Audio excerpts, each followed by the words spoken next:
the trip. It is nice to be home. Very nice to be home. So we just got back from Italy for like a little over a week, and then Paris for a few days. And I want to talk about lifestyle differences between Europe and the US, and then maybe a bit at the end of our opinions on traveling. Okay. But don't get into that yet. So first thing,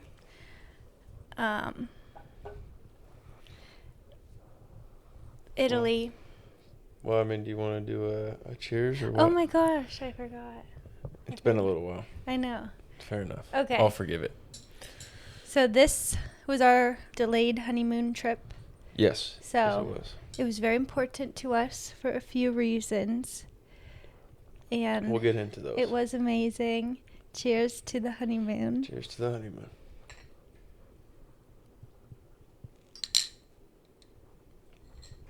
This is chocolate milk, by the way.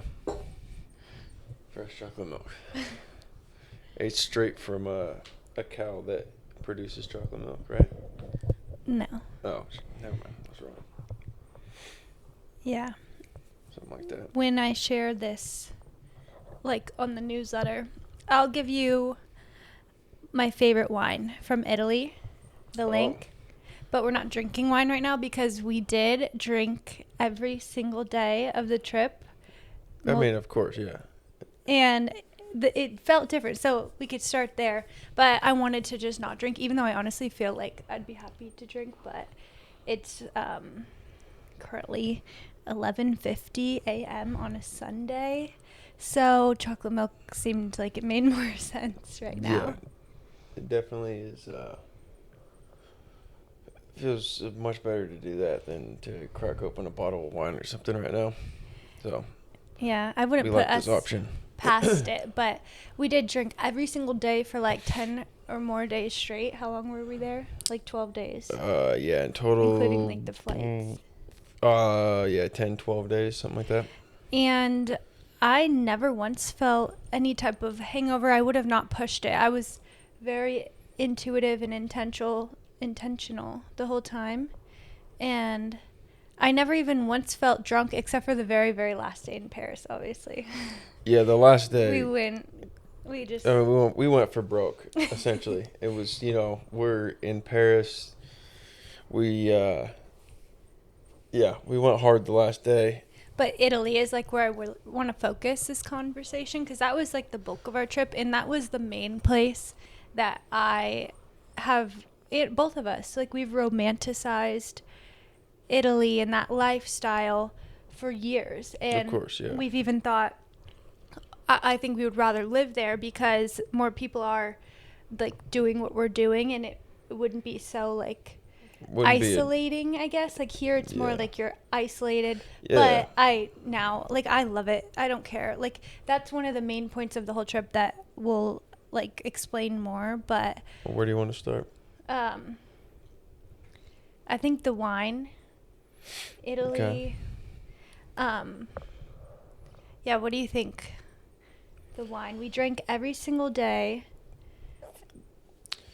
Yeah, well, I have many opinions on this topic, but I mean, one of the first questions that was asked when we got back was about, how was the wine, and it was asked in a way, and obviously no shade on this person at all, but it was asked in a way of like similar to everything, the food, the wine, like, was your mind blown? Yeah, did you go there, were you shocked, were you taken back, did you come home with some new knowledge and you were just like, wow, I felt so much better? Like, it was asked in that way, which is a fair thing. A lot of people have that idea, and for most people I would say that's probably exactly what would happen. Yeah. But in all reality, no, I wasn't surprised at all. I almost was like bored, I guess is the best word for it, with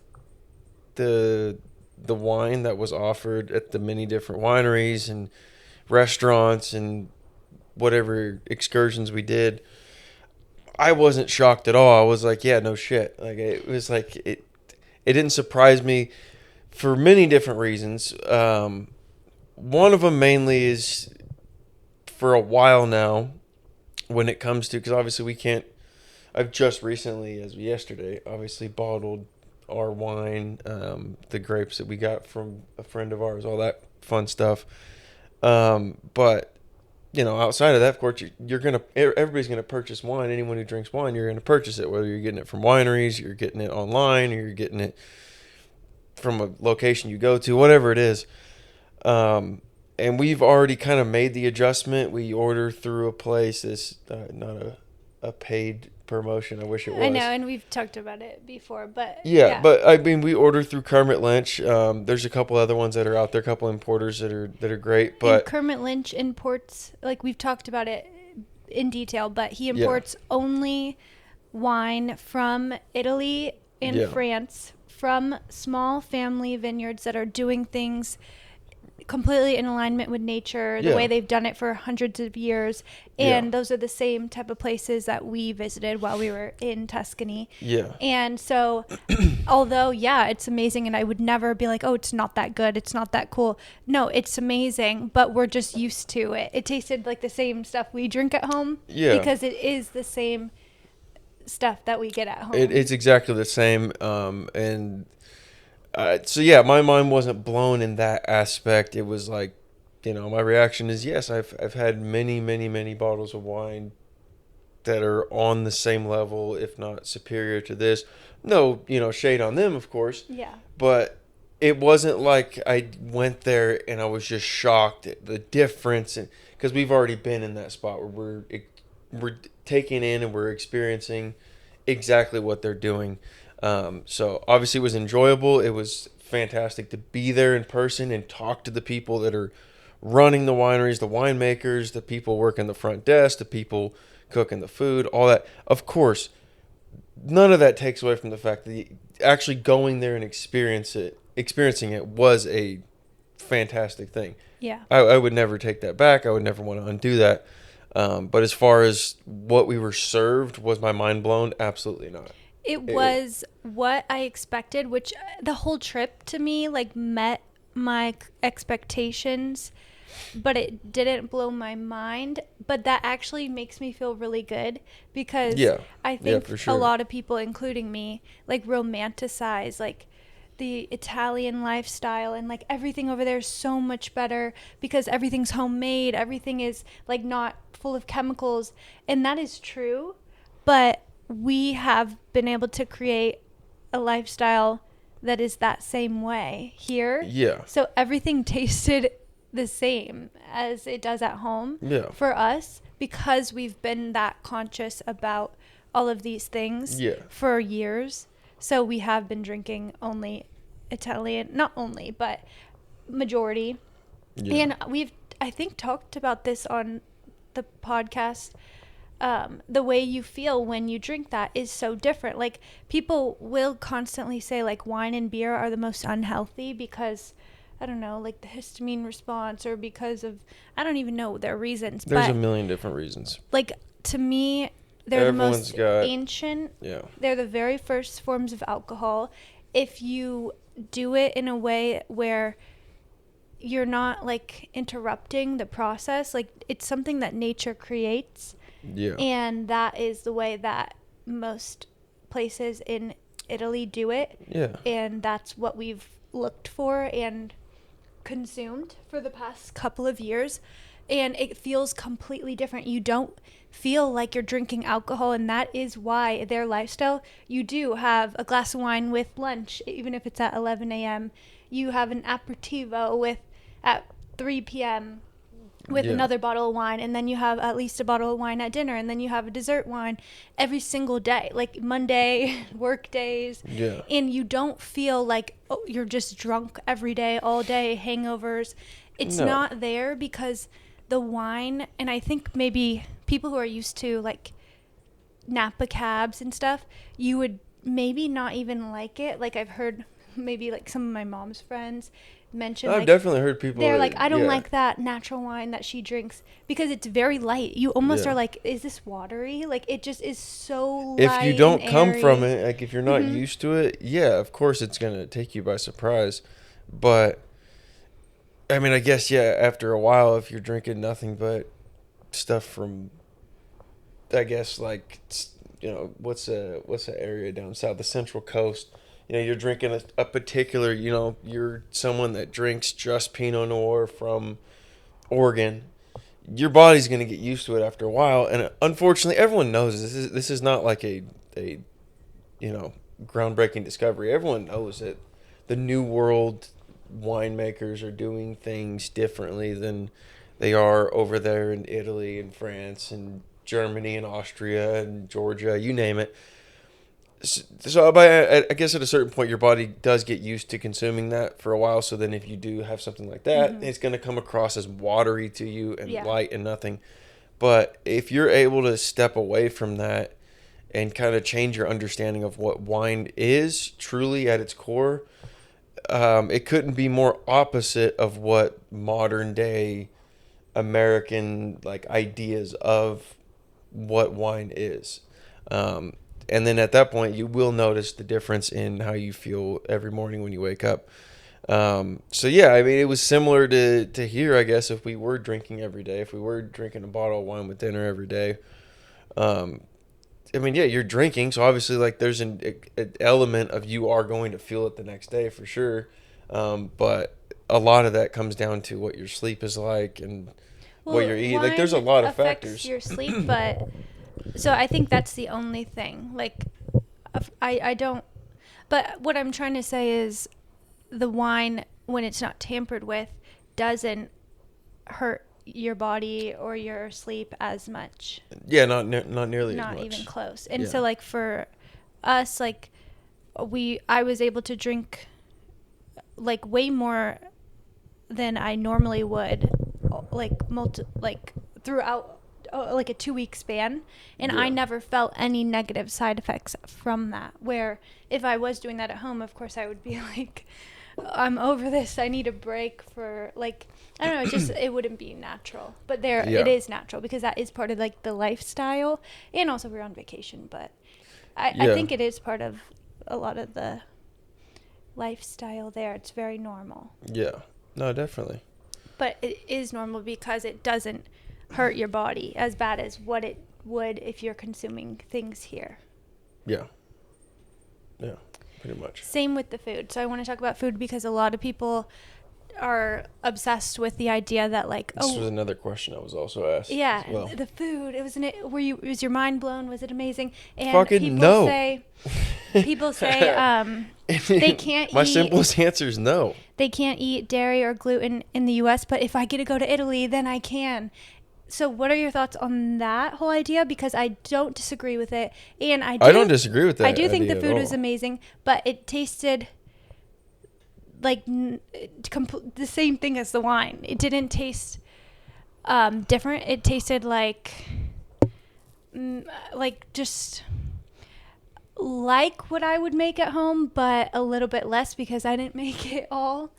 So my favorite, I don't know, first, like, what are your thoughts on that with the whole food in Europe is different? More of the same. I mean, we've been over this many times. It's not the first time we've discussed this, but we're already doing things a certain way here. Mainly you. I don't want to sit here and take credit for it, but with all the milled flour and all the different baked breads, everything that goes along with that, with the eggs, and where we're sourcing the meat and the milk, and now we got the garden now finally that the weather's nice, it's starting to take off, and like all those factors play into the meals that we're eating. So it's more of the same reaction for me of just like I didn't have an eye-opening experience of just like, wow, my body feels so much better eating this. It's like I'm already doing this at home. Once again, I don't want to take away from the fact that we actually went there and we experienced it in the first person and blah, blah, blah. But at the same time, it wasn't like a shocking, eye-opening experience. But I do understand for many people, Yeah, I think many it's common real. people that we met along the trip Hmm.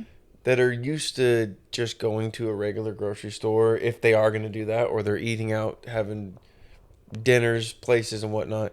Yeah, you are going to go there and notice, wow, my skin feels so I much know. better I here was and this and that. expecting to go there and like lose weight, or not that I have weight to lose, but I thought like naturally, or like my skin.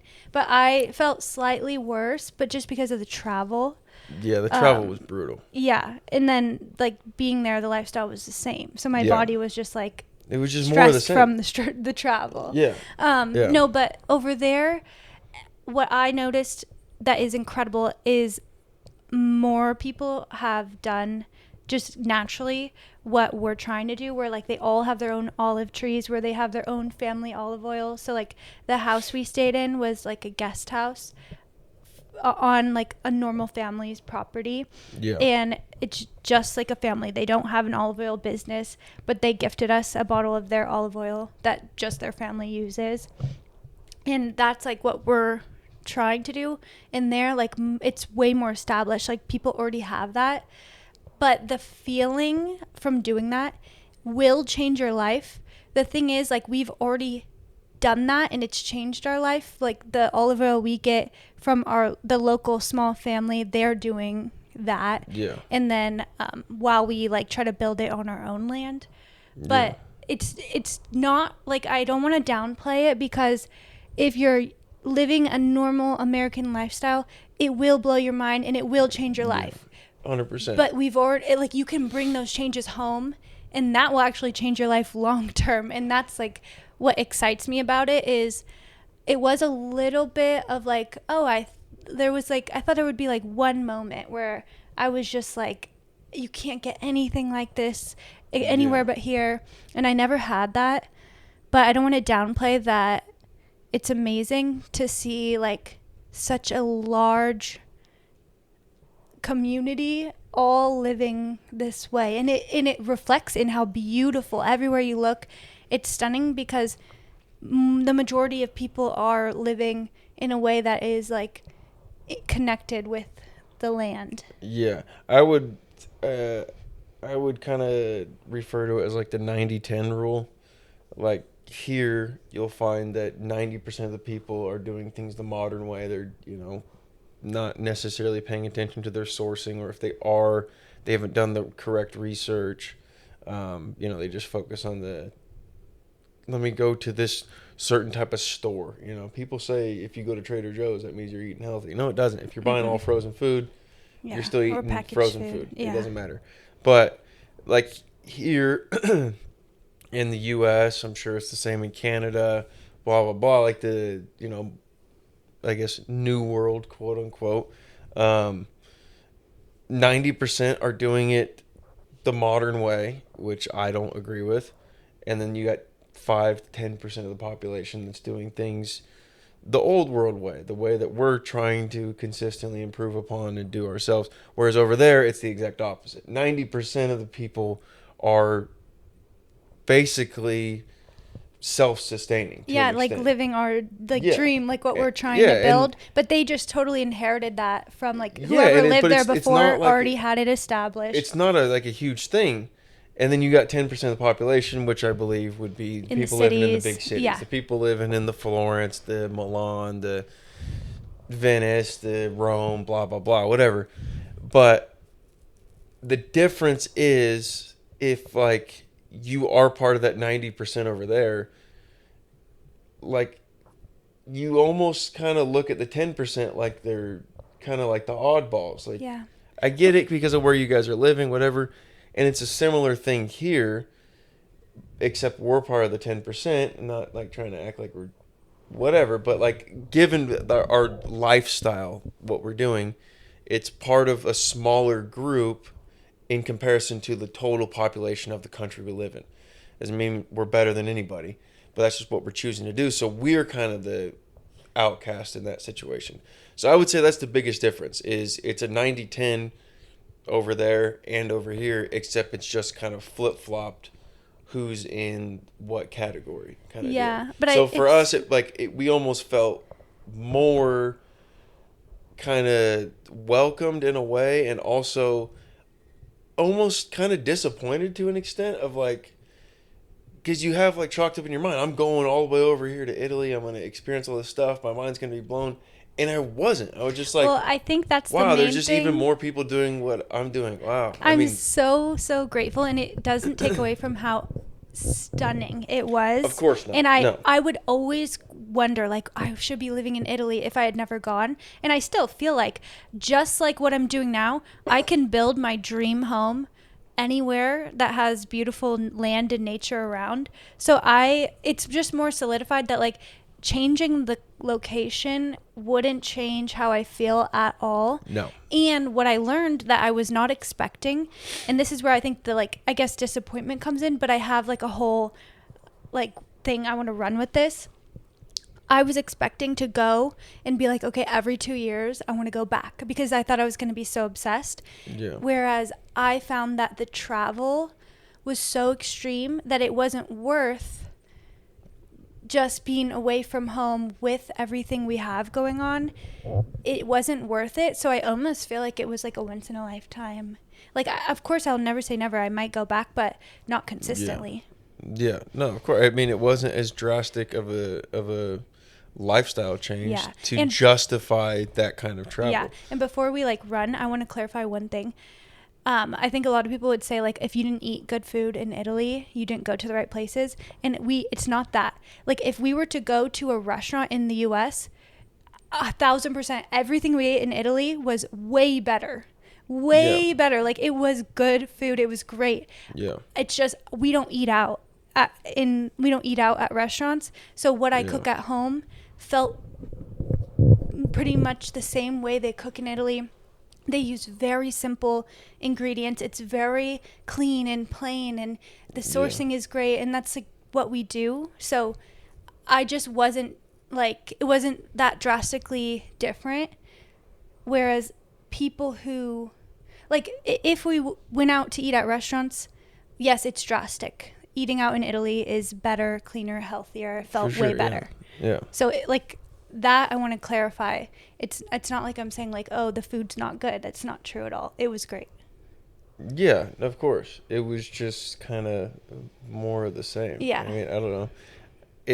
Once again, if you're someone who's living inner city, you're eating, takeout all the time, or you're eating frozen meals and stuff even like that. Even like this new restaurant, this like amazing new restaurant that's using shit. If you go over there and do a cooking class, your mind's gonna be blown. Wow, there's 6 ingredients in this asparagus risotto, and it's mind-blowingly amazing. Like, yeah, of course you're gonna be taken back. Wow, this is wonderful. Yeah, and we was like, or in the cooking class, he was simmering his own chicken stock.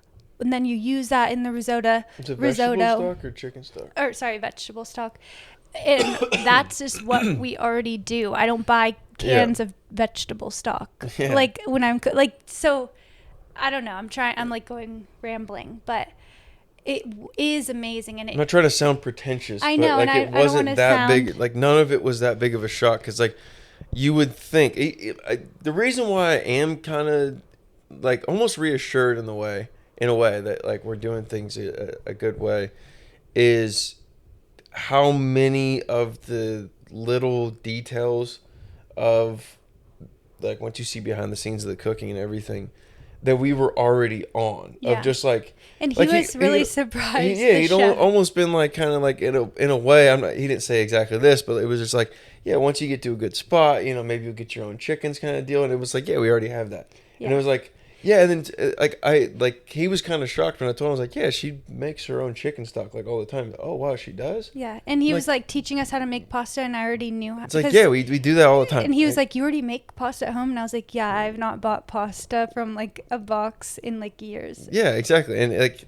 so in that way, it almost felt kind of underwhelming. It was redundant. Yeah, it was just like, yeah, okay, we already did this. Okay, yeah, just show me how to put it all together. Like I got the individual details. Yeah, it was amazing to learn because, of course, I came home with recipes that I want to Yeah, recreate definitely. that I haven't made specifically before. So Yeah, that was my favorite thing that we did. of Was course. that I would cooking never, class. sit here and say it was a terrible experience. This guy sucked and No, it that was was like boring. my No, it favorite was favorite wonderful. thing. It was the best. It was an amazing experience. The guy was And they wonderful. have We like had wonderful conversations the whole time. they have a dream garden, and that was like the most incredible. Yeah, of course. There were definitely things that we learned too, like Mm-hmm. just little details about whether it was the garden or when it came to these different meals. Like I mean, the whole like risotto thing, learning how to cook that, and you do these steps in a certain way, and like stuff like that. So we definitely learned some things. We took some things away,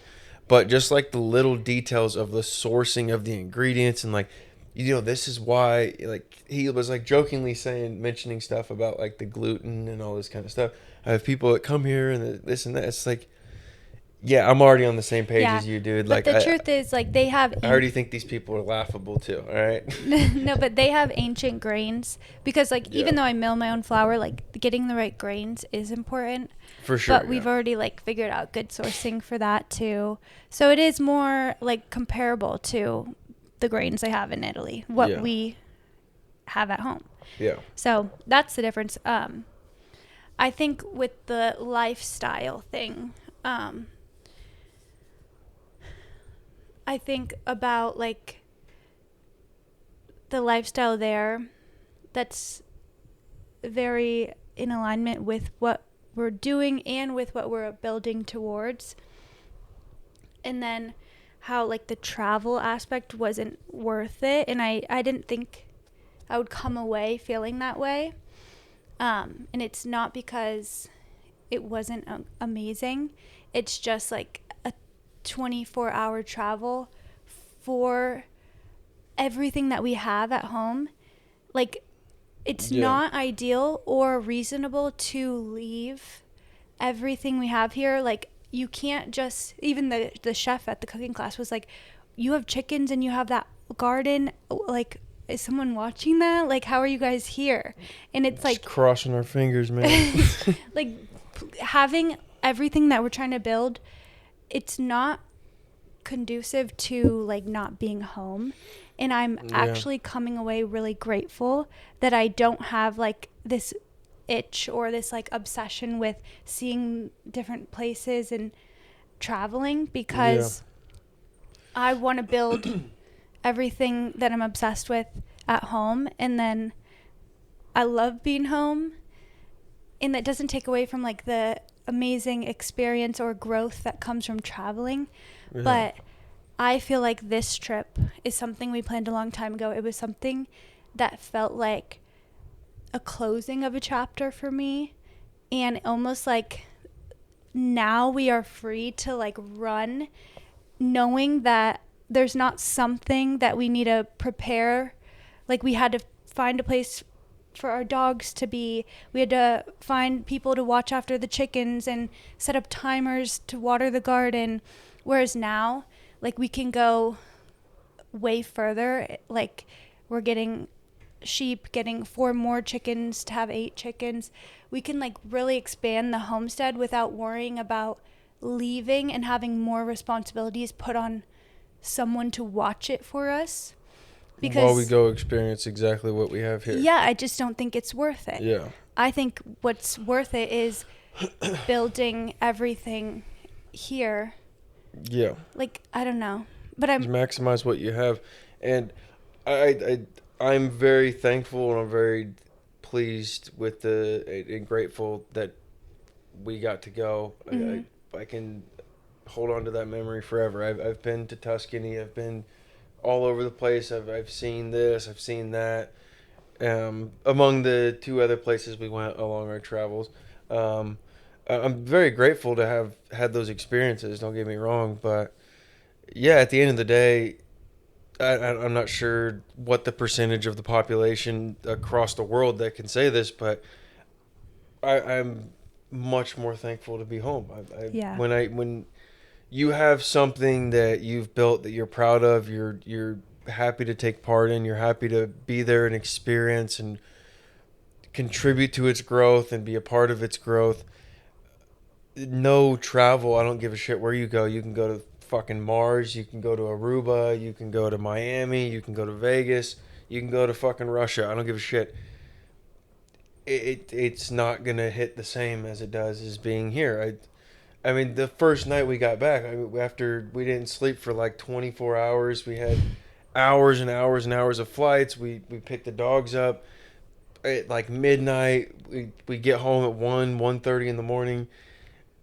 We slept for like 4 hours and woke up bright-eyed, bushy-tailed, ready to go out there and squeeze the chickens and go, frolic around the property. It's like, this is what I want. This is where I want to be. This is what I put my life on the line at work. This is what I do. This is what we have built. This is what we want. And of course we're building better and we want more and blah, blah, blah. But I do feel in a way that there are some people, I would safely say 6, 7 out of 10 people would probably raise their eyebrow at me at the bare minimum at having that reaction to like, yeah, I went. I don't give a shit. I'm happy that I'm home. Like, yeah, it was my money. It was my time. I spent it. We went. We experienced it. But I'm happier home, man. I'm sorry to say it. I was if I dying lived to get home in a different place, if I lived in an alternate dimension and I was stuck in an apartment building and I was a college kid and, I had to ride my skateboard everywhere and, this was my one shot to, experience a completely different lifestyle. Yeah, I would never want to come back. But that's what I'm saying. But me, after 72 hours, I was like, fuck the rest of the trip. I want to go home. Yeah. I don't. I think that's what... We validated that they do things the same way here. Cool. I've been. Let's leave. And it's so beautiful. I've seen what I needed to see. It really is so beautiful. But I think why it's so frowned... It's not to say that I'm not grateful. But it's so frowned upon to, like, be a homebody. And it's like, you're never going to experience the world and you just stay home. Fuck you. I don't care. But you know why? I think because the picture is... You're staying home watching Netflix, scrolling on your phone, laying on the couch. That is true. But that's like not what we have at home. That's not. No, as soon as we're our done here, experience. I gotta go finish washing out that wine barrel and sanitize it and get the rest of the. Yeah, I mean, we're not just sitting here. Yeah, that's also it's the difference. It's not like we're hermits, I think lazy couch potatoes, sitting at home, and then you're not grateful to travel. If that was my life at home, I would be dying to just go everywhere, do everything, see the world. Yeah, but I think that's a good point to bring up because a lot of people, including me, have that idea. When people, even though I am a homebody, when I hear someone else say, "Oh, I'm a homebody," it's like, what are you just sitting around eating ice cream, watching Netflix all day, you lazy bum? But I would safely say that the same title applies to us. But I can tell you for a fact that's not what we're doing all day. Yeah. There's a lot more that we're doing that we're involved in. So I think, that's a good point to bring up. But yeah, I don't know. I can't stress it enough. I am very, very happy and thankful and grateful that we got to go and experience it. Not only myself, but together. It was an awesome experience. I wouldn't take it back for anything. But it did validate the fact that I'm, you and me both, we're on the right path. We've decided this is what we want, and I don't want to change that. And nowhere in the world that we go is going to be able to even compare remotely to how good I feel, how healthy, how pure, how clean, and how much I enjoy my life when I'm here on this piece of land. Yeah. I'm so grateful that it seems like every change that we make in life, and because we were so different than this a couple years ago. Yeah. Every experience we have, every time we do something new, we always walk away feeling when you just said that took the words out of my head, and it would be so horrible if I was obsessed and I was like, no, I want to go here. Like that is bad, but I don't know how we do it. I don't know what it is. I think it's like out of our hands about how magically, like we always just know exactly what the next step is for us and we're on the same page always. I don't know how that happens. You just do what I feels feel right. the same way. I feel like in a way we've kind of been like, I mean, it's like a rabbit hole you go down. It's like once you start, you kind of keep going. Yeah. You know, you can't just plant a garden and put carrots and tomatoes out there. Like, you're going to see the first carrot ready to eat and you're going to try it out and be like, okay, now I need onions, I need watermelon, I need strawberry. Like, you're going to keep going. Yeah. That's how it works. I mean, it is an addiction in a way. It's like, oh, we have Kodiak. It's fun having a dog. Okay, here's this little dog. Here's Captain right here. Oh, there's an opportunity to get a third one. Oh, hey, we got 4 chickens. Oh, this is a lot. Now we got used to it, and it's a no-brainer hanging out with them, taking care of them, reaping the benefits from having them. Oh, let's double it. Yeah. Oh, we got room back here. Let's put some vines in. Let's put a barn in. It's like, in that aspect, it is a rabbit hole you go down. It's a lifestyle, and we've committed to this lifestyle. And when you commit to it, then the doors just kind of start opening as you're going forward. So I don't know. I'm not gonna follow that up and try to give any fucking empty advice like a moron. But no, I'm just speaking from my own personal experience. I think that's essentially what has happened. That's how we've gotten to this point, and that's what continues to happen as we move forward. Is just we continue to just go down this path and more things keep falling into place, and before you know it, you open your eyes and we've got so much more than we had a year ago or 2 years ago as far as like what we're doing to be self-sustaining and whatnot. It's a never-ending thing. You just keep going, keep chasing it. It's an addiction. It's pretty much what it is. I love it. I love it so much. Well, before we end, I want to do a quick little questions for you, like a reflection of the trip. Mm-hmm. First, overall, I want to do first your 2 least favorite things about the whole trip, and then after that I want to do your favorite thing on each place we went. Okay. So, do you want to go first or second on your 2 least favorite things about the whole trip? My 2 least favorite things? Mm-hmm. We're doing 2 least favorite, 3 favorites, because we went to 3, locations. Well, I mean, does the travel count? Yeah. Because the actual getting from point A to point B it's a nightmare for I assume anybody. It's not a fun experience. And for me, since I'm 6'5", it's brutal sitting on an airplane for 7, 8, 9 hours. It's horrible.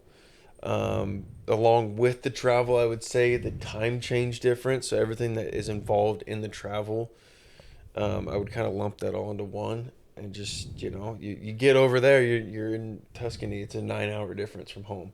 And I said this to you many times when we were over there. Yeah, I'm surprised how I didn't notice the time change. I just I noticed closed my eyes the whole travel, and then when I got there, I was like, oh, this is the time. I didn't keep track of what time is it at home. No, I was the exact opposite, and it all plays into exactly what I already said about this is kind of, I guess, our Garden of Eden. This is the center of my life and your life. This is where I want to be ideally, and just knowing that I'm 9 hours ahead of that, my mind can't get away from it. I'm just thinking about, this is what the dogs are up to right now. This is what the chickens are up to. This is what the paint on my walls is up to right now. I'm just thinking about my favorite place in the universe, and what's transpiring there is a completely different time of day and a different place on the calendar than what we're experiencing. So I couldn't get that out of my mind. So everything to do with the travel, like I said, the getting there, the getting back, all that stuff, it was miserable and painful, physically painful on my knees, sitting on a plane for that long. So that's one. 2 would probably be for the second 2 places, would be for Portofino, or I guess not technically Portofino. It would have been what was it, Santa Margarita Liguria or something like that. I don't remember. Yeah. It's 3 words. Right next to Portofino. There in Paris was just the crowds, just the amount of tourists and all that kind of stuff, which it is what it is. It would be the same thing if you went to downtown San Francisco, New York. I don't care where you go. You go to a big city, there's going to be crowds of people. Obviously, it's a alternate universe for me because I don't frequent those areas, and I'm happy to not frequent those areas. So off the top of my head, those are the 2 things that kind of made me just kind of grit my teeth and want to hit somebody, I guess. Off the top of my head. There's definitely more because it's I know I said 2 because I don't want to go down a rabbit hole. Oh, I can go down a rabbit hole of I hated this, I hated this. It all circles back to the fact that I wanted to go home. That's essentially it. Okay, my 2 is it is true what they say that they don't eat breakfast in Europe. Like, you couldn't find a scrambled egg or an avocado toast anywhere in sight. That is All true. you get is a shot of espresso and a croissant, maybe if you're lucky. The thing that shocked Breakfast me... is not the most important meal of the day. It's not existent over there. It's espresso.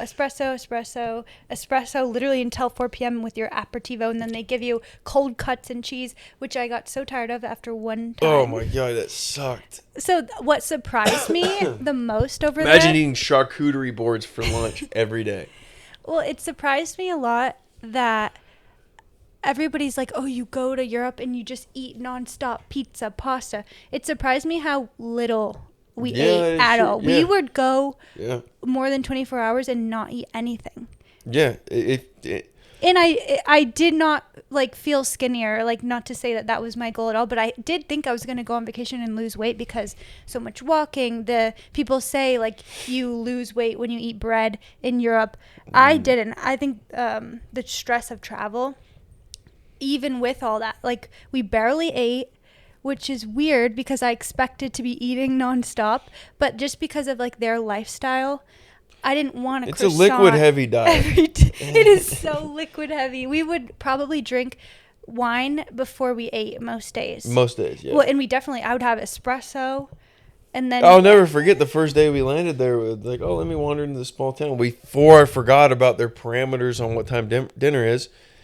Went to this place that was advertised as a pizzeria near where we were staying, and of course they weren't serving pizza because it was 4:30 in the afternoon. Yeah, they will not. There's no food. It's literally just espresso. Wine, beer, espresso. It's weird because sure it's some liquors. Pizza. So over there, why it would be confusing? It's a pizzeria restaurant. Yeah. Most of them don't open till 7 p.m. Most of them do not. But this one was open, but they were open all day. With no food, only just espresso, beer, wine. Yeah, so and then they will not serve pizza until 7 p.m. Yeah, and I was just blown away at the person that walked in right in front of us, and it's such a common thing. I even tried it out at one point to see is there am I missing out on some combination? Ordered a beer, some light beer over there, and an espresso, and then just grabs their shit and walks out, and I was like, who the fuck No, before she walked out, she pounded the espresso, got another one, sipped the beer while she waited for her second one, then she walked out with both. Yeah, but I was just blown away. It's a beer and an espresso at 4:30 in the afternoon. Lady, you're not going to sleep tonight. What the hell? It was that kind of behavior constantly. It was espresso was all day, even all night. Constant, yeah. And you go to dinner, and at the one night we had dinner is almost 10 p.m. or 11 p.m. when we were done with dinner. That is so crazy for us. I didn't like that. It was nuts. Dinner was 3 hours long, and at the end of it, here's an espresso. It's it felt right. I did it. It was nice. Anyways, I wouldn't do that at home. What I did love was the long dinners, and that's actually something I want to mention. I'm still going to get into one more thing. I feel like it was watching paint dry. It was miserable. The reason why I felt like I didn't eat anything the whole trip, because I can't eat and socialize that well. Every time we go to a dinner party, I don't eat because I'm just socialize. It's one or the other. But that's why in Europe you can have like pizza, pasta every day, and if you have a three, because you don't shovel it down your throat. They don't eat at all. They're like talking, and they'll like take 2 bites throughout 3 hours because you're just talking. That is true. And that's what we kept experiencing with like these 3-hour dinners. They would serve us like a bite, and then we would just be chatting, and it just like is really spread out, which I like the spread out. But also I think I started to not feel well because I didn't eat like at all the whole 2 weeks. Yeah, it was just. So I would say that's something to look out for as far as I know that this wasn't our plan to give advice, but that's something to keep in mind is the schedule difference for anyone planning a trip or thinking about doing it or even just trying to game plan. The idea of going is they're very scheduled over there with when and how they eat. It's very, very, very scheduled. Especially, I'm sure it's different in like the cities. If you're gonna go to Rome and you're gonna hang out, I'm sure it's different. I'm sure in Rome you can go to a Burger King at 2 PM if you really need to go eat some cat food. But if you want to go and experience that like Tuscany kind of the countryside of pretty much any of those. South, like the Easter or like not Eastern, south of France too. Would I'm be like sure. the countryside. I'm sure. I haven't looked into it, so I can't say 100%. But yeah, that was a big difference. It was very interesting.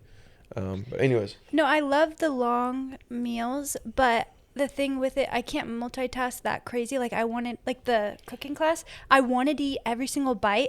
But if we did, we would have been there for like 10 hours because I was talking, I was cooking, I was engaging. Then we're trying wine, and he would serve us the meal, and he has to like get it going, or we're going to be there for 8 hours. And so then I found myself like, I want to shovel this in right before he takes away the plate, but then I'm still talking, I'm still trying it's very. There's so much going on that you actually don't eat at all. Exactly, yeah. But also the slow dinners are cool. I like it. But then the other thing I didn't like about the travel, last thing to complain, is obviously, the travel, which you already mentioned. I get elevation sickness. I felt like my stomach was going to like pop like a balloon. It blew up with air. And then obviously they lost our bags in Paris, so that was disastrous. Yeah, that was before we go on, Paris, like they dropped the ball on getting our bags, and like everyone's experienced this. It sucks. It happened to us going to Kauai. Mm-hmm. It was another dumb experience. This one by far was like someone really goofed up because we flew from like West Coast to where did we land first? We went from there to Seattle. So we went so Sacramento to Seattle, then from Seattle all the way to Paris. Yeah. And that was like a 9.5 hour flight. Then we flew from Paris to Florence, where we picked up the rental car, drove out to Tuscany. Everything perfect. Everything showed up, not a hiccup. Then we only checked one bag for this reason. Only checked one bag, but we had 2 of our lot. carry-on bags, and then we had our personal bags with us. So we had 1 checked bag. Everything showed up. To my surprise, I was shocked. I was like, "Wow, that's fantastic." Well, that's why, because we manifested something would go wrong when things kept going right. I'm gonna put that one on you. But I was just taken back. I was like, "Wow, this is crazy." Because these airlines in the U.S. they're notorious for they'll lose your bag 20 minutes down the road. It'll just fall out of the plane or something. They got just random shit happens. Then we drive all the way up to Genova, stay in Portofino, and we fly out of Genova up to Paris. But before that, for some reason, it wasn't a direct flight. Didn't save me any money. It was just the only option. It went to Amsterdam first, then Paris. These idiots lost our bag, left it on the tarmac in Amsterdam. Only an hour away from Paris, or an hour flight, I guess, from Paris. So we land, no bag. And they're like, okay, well, right away they said, "Oh, it's left in Amsterdam. We'll send it over." I thought no. This is what the difference is. I forgot this detail. When flying from Genova to Paris, they made us check all of our bags. Yeah. So we had to check 2 small bags. The only and the flight main bag. the entire trip where they forced us to check our The carry-ons. only flight where they forced us to check everything. Yeah, because it would have not been as big of a deal. I actually had my dress for the ballet in my carry-on. Yeah, exactly. Because it was like, okay, we're going to Paris. Paris is what we packed all the clothes, like nice, like clothes, like dress up clothes. Yeah, the only like we had outings. Yeah, and we get down to the little carousel where they bring 3 bags come out for everybody on the flight. 3 bags. You got a family standing here, 4 people standing here, us 2 standing here. 3 bags came out. One of them, fortunately, was my bag. Yeah, your carry-on. My carry-on. But the big bag with everything else in it, all my, like, clothes. Like, yeah, because you had only dirty clothes in your carry-on. Yeah, we never were able to. Okay, that's a whole different thing. But either way, all I had was, like, shorts and T-shirts in my carry-on bag. Your bag doesn't show up. Well, I had nothing. They told us, okay, right after that, yeah, they're sitting in Amsterdam, but we got a flight coming. You know, it should be. What did they tell us? It was coming at 10 o'clock that night. Yes. They told us initially, because this was, mind you, this was like. I forgot. They did. What time was it? This was like 6:30, 7 p.m. That's why I was expecting it by 8 a.m. the next morning. I forget why, but because so this is what it was. We landed in Paris at like 6 p.m. Our Uber was there to pick us up at like 7 p.m. It was approaching 7. Only my baggage showed up. The carousel stopped going. Okay, we went and talked to them. They said, we have another flight coming in from Amsterdam at 10 p.m. Your bags will get on that flight. Okay, cool. And then someone will drive it to your guys' hotel. You'll have your bags early tomorrow morning. Fucking sick. Hell yeah. We go check into the hotel next morning. I called them Nothing showed up the next morning. You called them pretty early. And they said, yeah. What was it? They're going to get on a flight tonight. At like 10 p.m. And the ballet was that. No. And it was like, dude, okay, we have like a very, very nice dress-up event this evening. You guys are screwing me here. And they almost reacted as if they told us that initially. Like, yeah, it's not going to be here till tomorrow morning. It's like, so that part right there. And what made no sense is like, then we ended up getting our bags like the day before we left, like the afternoon before. We didn't get them until so we got it's like there 12 hours before we flew out the next morning. Yeah, like 12 hours before we left Paris. Yeah. So the entire time I felt so gross and disgusting. I was wearing the same leggings for 4 days straight. 3 days straight, actually. Yeah. Not 4. 3 days straight. The shoes I had on for the airport, I couldn't walk that far without getting blisters, so I was like limping around. I had no like lotion, nothing to do my hair. Yeah. They gave me a toothbrush at the airport, thankfully, else I would have had nothing. Yeah. I was just they did that. We got our bag like the afternoon before we left the next morning. And then the bags showed up in Sacramento. Like no problem at all. It was like in the shortest flight of the entire trip. We had like 6 different flights, 7 different flights the entire trip, like with the layovers. On the shortest part of it, they left our bags on the runway. So like that goes into also my traveling. Traveling. It's like I put myself in that position. I hopped on a plane and put my trust in the pilots and the people that work for the airport and blah blah blah. It's my own damn fault that it happened, but still, it doesn't take away from the inconvenience. But that also factors into why I'm That's why I said that's my one complaint, because you were like right away, I want to go home. It's not great. Like within 24 hours. Yeah, and I stayed so optimistic. I stayed like, everything's working out beautifully. This is like what we've been planning for so long, and just like enjoyed it. And like every single thing that we did was amazing and beautiful. And I kept on staying like so optimistic about like, yes, I want to go home, but this is a temporary experience and this is amazing. It wasn't until I felt that disgusting trying to figure out what to do about like the way that I looked and having a formal event in Paris that set me over the edge, where I was like, change the flights. Let's leave. Yeah. So 100%. That like sucked. But we traveling. We did make it the entire duration. And no also flights got changed. Yeah. But that's my like complaint of traveling, and that's like what you put yourself in that position, and that's to be expected. Yeah. So if you're gonna complain about it the whole time, like we have to check that. Like it's not something I love to do, so I'm not gonna plan a trip every year because I don't love it. Yeah, exactly. So everything that goes into it, it's just learning lessons. Okay, last thing. Your favorite thing about each place. So your favorite thing in all of Tuscany. Thing about each place. Okay, so Tuscany. So first do Tuscany. I'll do Tuscany. Portofino, then Paris. Yeah. Okay. So in that order, let's see. First one, in Tuscany. Favorite thing. That's tough. You go first. Okay, well, I have two, but I'll make it fast. Okay. The cooking class we already talked about. The cooking class was my favorite thing ever. Oh, it was so cool because the property was insane, and they had a wedding going on. Yeah. So we show up to this insane. At the end of the cooking class, he walks us up from like the belly of the entire compound. Yeah. Of course, we're just in like regular clothes. Well, while we were cooking down there, we heard like cheers. Like the whole ceremony was going on. You can hear the entire ceremony's unfolding right above our heads. And we're down here with the chef. Yeah, in like the deep. Yeah, deep at the very end. underground. Then we walked into like through this like hidden door, walked into where like all the families are sitting in like these tables.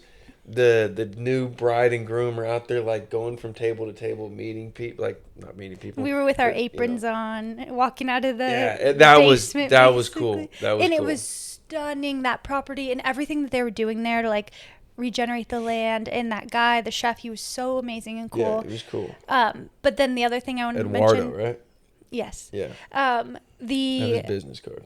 I'm gonna hit the guy up. The place we sat out at a winery, we scheduled this wine and food pairing at a winery, and we ended up being the only people at this entire like gorgeous estate. And it was just all women that worked there. It was like a women-run place from like the 1800s, which was very rare in the 1800s. The woman was the one who founded the winery, and we sat there all day long. Like they were there for several and hours. that's what I loved about like the lifestyle. Like there was just no rush. We were under this little pergola playing with their dog at the winery, and it was a puppy, and it was so beautiful. And we just sat there. Like I expected to go to that one and then like, oh, let's find another winery nearby, let's go to dinner. I expected to like do other things that day. But we sat there for like 4 or 5 hours. Yeah, because over here it's common, it was and so it's nice. not. I mean, it's just a common thing because we have a lot of people that are interested in wineries. I mean, you can't go anywhere in California, Oregon, Washington. You can't go anywhere where there's wineries. They're gonna boot you. I would do the same thing if I owned a winery here. Like you got people coming in. But they kept serving us, and even when they kept serving us slowly. And then even when it was done, they're like, "Okay, well now do you want to try this? And then now do you want to have our sorbet? You want to have our sorbet? Do you want an espresso? Do you want that?" And like, it just keeps going. If we would have stayed there, they probably would have offered us a place to sleep that night. Like it just keeps going. It was so peaceful. So my favorite thing would be probably the patio deal we had at the Airbnb we stayed at, because that is what felt the most like home. Well, that's what I was saying. It was funny about all the places. Our favorite thing, like I'll get to Paris, but like our favorite thing is just to sit out wherever we're like staying and just hang out, just you and I. Yeah, which just is hang like out, lame, have a glass of wine. Because that's like what we do on the porch at home. So it's funny that we went all the way around the world to do the same thing. It was just a little bit different though, because obviously the dog that was cruising around was not our dog. Mm-hmm. The cat that kept showing up was not our cat. Any of that. But that was like the most familiar, most enjoyable. That was when I was able to remove myself from the reality of being the exact opposite side of the world, opposite time zone as home, because that felt the most like we were at home. So that would be my favorite thing, I think. Now on to Portofino. Yeah. Favorite thing in Portofino, there's a drink that I took the recipe down for that I got pretty much everywhere we went there. Yeah, you kept on getting spritzes. But not Aperol spritzes. I got one Aperol spritz, and I think you got one just to like... No, I didn't get any besides the one that guy bought us for free. Yeah. Because I was not going to order a spritz. I'm not doing Aperol anymore. They still have food dyes in Europe. That's a lie that they say that they're illegal there. Yeah, it's not true at all. Well, I don't know. Maybe some are illegal, but there's still food dyes in the Aperol. We looked at the ingredients. Yeah, I looked it up immediately. So I only had one that someone bought me for free, but I was having only chilled white wine, and it was such a vibe in Portofino. Okay, but keep going. Yeah, no, it was literally just the Sitting out. they call it the Ugo. Oh, your drink. Yeah, so that one's good because it's Hugo is how we'd say it. Hugo. Yeah, I mean it's spelled like Hugo Boss. It's spelled like that, but they kept going. Oh, the Ugo. You want the Ugo? Yeah, the Ugo. But yeah, I think that What's one. in it? Where's my phone at? So it obviously it's prosecco. It's a prosecco based drink. Cody, I carry my phone. Added sparkling water. Grand Marnier. It's a what is it? Elderflower liqueur. That's what it is. Everyone's seen that bottle before, and mint. So that was good. Yeah, I mean, it's alcohol. It's not the best for you, but that just it felt really good. It felt like more of the vibe than even the Aperol Spritz. Because Aperol Spritz kind of tends to be heavy. I can't have more than one, obviously because of the food dyes and stuff. It's not really something we partake in anymore. But when you're there, it's like, we're here on the Italian coast. Got to have an Aperol Spritz. Did that, and then it was like, I can't do another one. But I want something similar, and I kind of fell in love with that drink. It was always on a menu, side by side. Every place we went, anywhere we went and had drinks, it was on the menu. So yeah, that's probably my favorite. What about you? My favorite thing in Portofino and that area is sitting out at the cafes. I actually liked it more than sitting out at the cafes in Paris because it was so stunning, so picturesque, and like the chilled white wine with the ocean view. Yeah. That was just insane. So it was fun. There was just endless little spots to sit out and have a drink. Yeah. No food besides your aperitivo, cold cuts, and well, they didn't give us that stuff there as much. They gave us a lot of the first place when they gave us olives and chips and nuts. Potato chips. Yeah. They always, which I like. If you order a drink, they'll bring you like a little platter of food. They always give you because you gotta eat. If you're drinking wine in Italy, you have to eat and drink. Unless you pick the plate up and throw it out in the water, they will serve you food. Most places, I did not eat any of the food, and I feel bad, but they just do that. I saw potato chips, and I was like, all right, I'm good. I'm in. But yeah, and honestly, every place, before we get to Paris,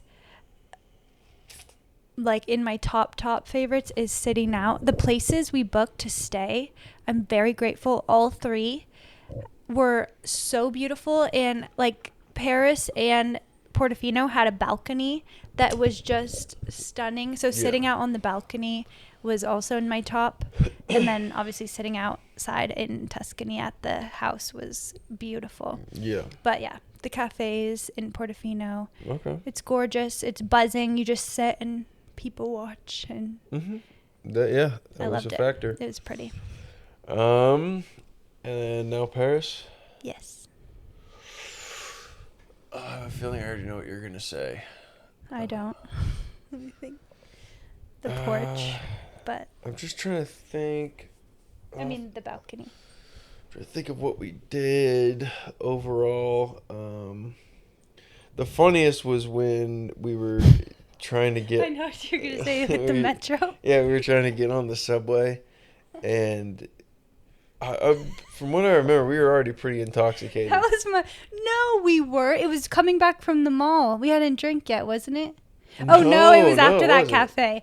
I was not intoxicated at all because you had hard liquor. I only drink wine. I had a Negroni before that. No, that was my least favorite part of the trip. I should have said that. No, that was. I mean, now looking back on it, it was hilarious. Of course, in the moment, my heart dropped because I was like, "Oh fuck, I'm never gonna see my wife again." Everything's funny in hindsight. Yeah, it's hilarious. But in the moment, no, it scared me too. You'll laugh later. That's a good quote. Yeah, but so we obviously had trouble navigating the metro. It is confusing if you've never done it before. Fortunately, right before we were going, because we had already, we already made the wrong turn. I wasn't in a good mood already. because we had like tried to go to the Louvre. We went over to this, not the Louvre, but the other museum that was close to the Louvre. Mm-hmm. Then we got on the metro. And I was still feeling disgusting in the same clothes that I had worn. Yeah, I was unhappy. I had to pee very badly. There was no bathrooms anywhere. It was stressful. There's people everywhere. I hate being on this train. Fuck this city. I want to go home. Like, that was my mindset. And then we go to get on the train. We got on the right train. We went the wrong direction. Then we got off, got on the right train, got back to where we initially were, near the Louvre. Then we get on the right train. Because of all that, I had no idea where we were. I was following Then you. I knew we were finally on the right path. Like, okay, here we are. We're going in the right direction. We're getting on the train to go to where our hotel is. And it was like 3 or 4 stops up. And we get to the spot. We're about to get on the train, but it's so fucking busy. I mean, people like... And I have professional, like, from being at bars, like, elbow my way to the front. So I just ran... She went through the for crowd. it. I got on. She squeezed on the train. And you like moped and dilly-dallied. 3 people cut me off. Fortunately, right before that, I had pointed on the map. I showed her. No, I didn't see that. She didn't see shit. But I did motion to where the exit was. So I was like, this is where we're going to be getting off. See, I was kind of more so saying, like, see, we're going the right direction. We got 3 stops Yeah, so up. I didn't see where we're going. I didn't know where we were. She gets on the All train. I saw was me standing on the train and then doors go. 3 people shoved in front of me. I look. She's sitting there wide-eyed. The door's closed. I'm like 5 feet back from the train. I was like, well, it was nice knowing you. I literally thought I was done. Yeah, I thought you were toasted too. I was like, this lady's cooked right now. My first. She's going to stay on the train until her ticket runs out. My very first. Like, they're going to pull, the cops are going to come pull her off. Be like, lady, you're costing us too much money. My very first plan was I'm just going to stay on here forever and see, like, until I maybe recognize that I'm back in the same spot. Yeah, that's not how that shit works. I was going to ride the train for forever, but thank God, right before it got to the very first stop, right after that happened, I was like, no, I'm going to get off now because I'm never going to figure out where to go on the train. So I'm going to get off and walk. Fuck the metro, I'm walking. Yeah, fortunately that is the mood you chose. And so that's what I did. And then I honestly was like, I might get off like 4 hours walk from our hotel, but I'm getting off. Yeah. Get me out of here. Well, and then also what sucked over there is, so like with the phone service we had over there, you could like text and stuff like that, and we had 5G. But as soon as you went to call, it dropped to 3G and the call would immediately end. So, like, there was no ability to, like, call. Like, she tried to call me and, like, I see it pops up. I go to answer, call ended. And then I try the same thing and it's the same exact. So, like, that was also a frustration because it's like, as soon as I saw her fucking disappear, I'm like, oh, shit, dude. I can't call her. Like, I guess I could try to track her location, but there ain't much I'm going to do. So, fortunately, it all worked out, and we made it back to the hotel. Yeah, my walk wasn't that far. Yeah. I walked, I think, like 27 minutes. Yeah, we made it back to the hotel, fortunately, within like 30, 35 minutes. We were similar timing. So, the metro, I learned, is not even that much faster. So, then I was like, I just want to walk everywhere. Yeah, that was not my favorite experience. So, I don't really know. What's your favorite thing about Paris? I think overall, I was, like, what was the coolest to me was the ballet was very cool. Yeah, I mean, it's not like my style. If it was me in Paris, if it was like me and my brother that were hanging out in Paris, we would have not gone to the ballet. We would have done literally anything else but that. But actually going and seeing that was cool. Just the novelty of being in Paris. You're at the opera house. You're watching a ballet. It's kind of what, to me, it's like, it's a once-in-a-lifetime experience. It's cool. It's like watching the Challenger explode or something like that, It's just, it's, wow, I got to see that. That's awesome. You knew that we were never coming back. I know for a fact I'm not going back. I can't speak for you, but that's my take on things. But I would say that's like the only thing that really sticks in my head, because we didn't like do a ton of things. I mean, we went to a couple museums between there and went to that one torture museum in Montepulciano in Italy. That was in Italy. That was interesting. But yeah, no, I mean, it was all right. It was it was cool, but that's like the one main thing that sticks in my head. And then obviously the Eiffel Tower. I thought that was the your Eiffel favorite. You Tower- seemed like obsessed with the Eiffel Tower. I was, because it's so much more fascinating, like in person. Like the Eiffel Tower, it's sick. It's cool. You look at it, you see a picture of it. Wow, that thing's gnarly looking. But like in person, it's so much like you can't take your eyes off it. You're fascinated. Then of course, once it gets dark on the hour, it starts doing its like glitter thing. It's fascinating. Like you cannot take your eyes off it. It's massive. It's in your face. It's very cool. Yeah, it's a fascinating monument, and it was enjoyable, and I'm happy that I got to go. Yes. What about you? I liked We got sidetracked with the ballet the subway. and the museums. I really liked the museums the most, I think. Like seeing There that was guy's that one. tomb. That place was beautiful. That, Oh, you're talking about Napoleon? Napoleon's tomb. Napoleon the First. And his Yeah, that was like cool. where they have all these caskets. It's such a cool building, and Yeah. the like ceiling having the painting. They had the big caskets where like the old school, not old school, like they were from the 90s. Like old school, like, you know, a couple hundred years ago, where they used to bury people with their horses. So these massive caskets where you could fit a dude and his horse inside of it. So yeah, those were cool. The Van Gogh, seeing the Van Gogh in person, those were cool. That sculpture of that man, Rodin. Which one? There were several of them. The main one where it's like inside the The building. one with no head. Yeah. Yeah, That was cool. iconic.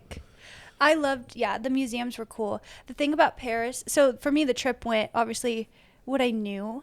Tuscany was my favorite. Then it went down to Portofino, my second favorite. Yeah. Then Paris, my third favorite. And I knew that because I don't like big cities. Like, if my friends were ever like, let's go to San Francisco, I would be like, no, thank you. No. Go without me. And to be honest, like, as amazing as, like, the history and the landmarks that you see pictures of all the time, to see those in person is amazing. That's why I wanted to go for the one time. Yeah, for sure. But I knew before we even went that I'm probably not going to want to go back. And now it's really confirmed that if I were ever to plan another big trip many years from now, I would only do like countryside, like the south of France, or like somewhere in Spain, like not a big if I were touristy, to go, that's no exactly big right, city. yeah. I have no desire to do like Yeah. any type of big famous city, because it's the same thing everywhere. It's just big crowds, old ladies pooping in the street, dirty, Don't go into riding that one. riding underground like That's a like- rat on like these trains. Yeah, it's it's just just a rat on not. a It's so skateboard. ugly to me. I hate Yeah. it. But there's so much beauty Yeah, within immediately it. day one, homeless lady on the corner in Paris, right in front of But a. that's any big Like, literally city in the within, like, world, anywhere. That was the thing. Like, it didn't shock me. It was just like, Yeah, it's, first like, day you're classic. wandering down the street and it's like, oh, there's a homeless lady wiping her ass in front of everybody. The thing with a We big, saw her twice from two different angles. Yeah. One time, and then another time like On the way an hour and a back. half later, Yeah. doing the same exact thing. It's like, I mean, you can't hate the city of Paris. Like, this is No. any city. You go Yeah. to New York, you go to Atlanta, you go to Miami, you go to Sacramento, but you the go to thing though LA. that's about You're every gonna see it anywhere. one of these cities is, I don't care how much history is there. There's still going to be a homeless person pooping in the street. That's just but how it works. it's so easy to make these big cities look glamorous, and even I did. Oh, for Like sure. they look glamorous, even with the photos I took. Yeah. But when you're walking around, like the feeling that I get in a big city is just filth. Yeah. And that's nothing against Paris. I No. thought it was probably much better than any other big city I've been to, but I don't visit big cities because I don't like them. Yeah. Yeah, but it wasn't like a shock to No, see all no. this. I You're wasn't seeing expecting filth. You're seeing anything this. else. You're seeing. It's like, yeah, it's a big city, man. It's a big city. People live here. People are moving. People are going. There's millions of people. Like, yeah, Yeah. doesn't surprise me. But obviously, like, it doesn't make me, Want to want to go back. Yeah. It is what it is. There was parts of it that were fantastic. Yeah. I'm happy that we went. And of course, like I still like, you could spend days and days and days going to the museums. There's so many like. Oh yeah, Like, there's the fact there's that we didn't even go into the Louvre is like, dang, I wish I saw a couple. that was things the in only there. thing that kind of And pissed then me off. There's so many museums that like I would still love to go to, but it's not worth the travel and No. the whole experience. For me, it's not worth it. Yeah, that was one of the only things that I wanted to do in Paris was go to the Louvre. and unfortunately, just the timing of it. The main day we were there, the whole museum was closed. It was closed Tuesday. It's closed on Tuesday, so that kind of screwed us. And then we got there Monday, so then Tuesday it's closed, and or we got there Monday or Sunday? We got there Monday night. Monday night, yeah. And we could have got an appointment at like Wednesday. No, I think it was Monday, but it was at like 2 in the afternoon. Yeah, it's we like, we're not going to make it. And then Tuesday it's closed, and then Wednesday we couldn't because it was booked out. And then Thursday we could have done it, but Thursday it wasn't until like 3 in the afternoon. It's like we're flying out at 1:30. Yeah. So unfortunately we did not get to make it there. But it is what it is. We did go there. We saw the pyramid sticking out. I went down inside looking for a bathroom and saw the little arcade down there and the restaurants and the jewelry stores, and I saw some of like the upside down pyramids that come down, and it's cool. Like, I saw the entrance to it, but obviously that was after it was closed. So that was the only thing that sucked that I didn't get to do. But once again, it's a high tourist area. Even after they were closed, there was just people everywhere. Packed. And of course, right after that was when we got separated on the Ratmobile. But it is what it is. Overall, I wouldn't take it back. It was a once in a lifetime experience getting to go to all 3 of those places. I'm grateful. But we got to do it. I'm not complaining. But I have no desire to do it again. We were planning that for years. Long time. And I honestly do feel like now that chapter's closed, it just opens up like a runway for us, like, to just stay home and do everything we've been wanting without worrying about like, but we can't get sheep because we're going to be leaving. Who's going to watch them? Like, we just don't have that anymore. I ain't going anywhere. It's a season of staying home. I got nowhere to be. Staying slow and creating the dream life where we are now. And you were talking about how like you love your home so much. And I want to like make it clear that it's not like we're attached or gripped to like this specific home.